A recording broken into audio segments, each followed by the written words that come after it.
Bienvenue à l'édition de l'Académie Flypaper. Dans cette vidéo, nous apprendrons les étiquettes de nom de l'élément 1 et de l'élément 2 dans Sherlock. Dans les paramètres de Sherlock, vous trouverez le modèle de nom de groupe Distilled. Dans ce modèle de nom, vous pouvez ajouter plusieurs choses à votre nom de groupe distillé, dont le nom de l'élément 1 et les noms des éléments 2. Alors, qu'est-ce que cela va réellement attirer dans le nom de votre groupe de clash? Eh bien, si vous allez jeter un coup d'œil à l'un de vos affrontements ici, si je vais jeter un coup d'œil, donc si j'ai mis en évidence ce clash 1 ici, si j'ouvre le panneau des éléments dans le clash détective, vous verrez cette section de l'élément 1 et de l'élément 2. Ce sont ce que Navisworks appelle des propriétés rapides, et vous pouvez personnaliser ce que vous voulez afficher dans ce panneau de propriétés rapides ici. Avec Sherlock, nous prenons en réalité la première ligne de vos propriétés rapides et l'utilisons comme nom de l'élément 1 ou de l'élément 2 lors de la résolution des conflits. Donc, dans ce modèle, la valeur par défaut fonctionne. Donc, le nom de l'article est déjà là. Il va retirer le conduit sans raccord en utilisant le nom lorsqu'il remplit cette balise d'élément 2. Étiquette article 1, utilise acier A57250. Personnalisez cela via l'interface de Navisworks. Allez au bouton Navisworks, puis dans les options pour effectuer les modifications souhaitées.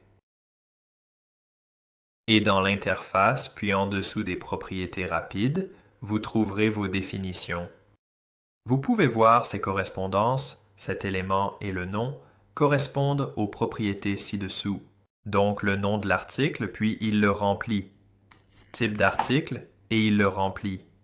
Si vous voulez modifier la façon dont Navisworks définit ses propriétés rapides, vous pouvez les changer ici. Donc vous pouvez choisir parmi beaucoup de catégories différentes. Navisworks les extrait des modèles qui sont réellement dans ce modèle. Il récupérera toutes les catégories de tous vos différents modèles ici. Vous pourriez avoir une façon dont vous voulez vos modèles de protection contre les incendies pour trouver un nom. Vous pourriez avoir une catégorie différente pour ceux-ci que pour votre modèle électrique ou quelque chose qui sort de Revit. Donc, vous pouvez passer par ici et vous pouvez définir ou trouver la bonne catégorie pour le nom. Dans ce cas, je vais le laisser en tant qu'élément et vous pouvez y ajouter ce que vous voulez. Donc, je peux récupérer le nom du fichier si je le souhaite ou la couche. Maintenant, lorsque je les modifie, cela se transforme en couche d'éléments, puis en la couche réelle où cet élément a été dessiné. Donc maintenant, si je devais enregistrer cela et utiliser Distill, l'élément 2 apparaîtrait avec un niveau inférieur de 0,0, au lieu d'afficher le nom que nous avions précédemment utilisé. Vous pouvez également constater que si vous choisissez quelque chose qui n'existe pas réellement dans le modèle que vous regardez, donc si je choisis le nom du fichier de l'élément, il n'y a pas de nom de fichier associé à ce modèle. Il ne le met pas là. Donc, il ne le met pas comme une ligne vide, il ne le met pas dans la liste. Vous pouvez mélanger et assortir les propriétés rapides entre modèles avec un élément et un nom. Cependant, pour certains modèles, vous devrez peut-être rechercher dans une catégorie différente pour définir le nom. Vous pouvez le faire ici car si vous en définissez un qui existe, alors il l'utilisera. Et s'il n'existe pas, il passera à la liste suivante et trouvera le suivant qui contient des données, puis il les mettra dans vos propriétés rapides ici. Vous pouvez ensuite ajouter autant que vous le souhaitez, sans aucune limite. Vous avez donc la possibilité d'ajouter plus de propriétés rapides pour qu'il puisse parcourir la liste jusqu'à ce qu'il trouve une catégorie qui contient réellement des données à insérer dans vos propriétés rapides. Je peux choisir le niveau de base et la désignation. Pas de niveau de base à l'intérieur de cette électrique, donc cela ne va rien apporter. Cet ordre de vos catégories et de vos propriétés est directement lié à l'ordre dans lequel il apparaît dans cette liste. Donc, il suffit de commander ces articles comme vous le souhaitez, de choisir comment vous souhaitez que les noms des articles apparaissent en haut, et vous avez terminé.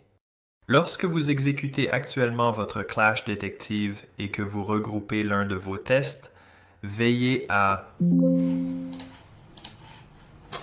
Dans cette confrontation acier versus plomberie, il tire les noms de l'article 1 et de l'article 2 actuellement. La dernière chose à remarquer est qu'il y a un grand nombre d'articles 1 et d'articles 2 impliqués dans ce conflit.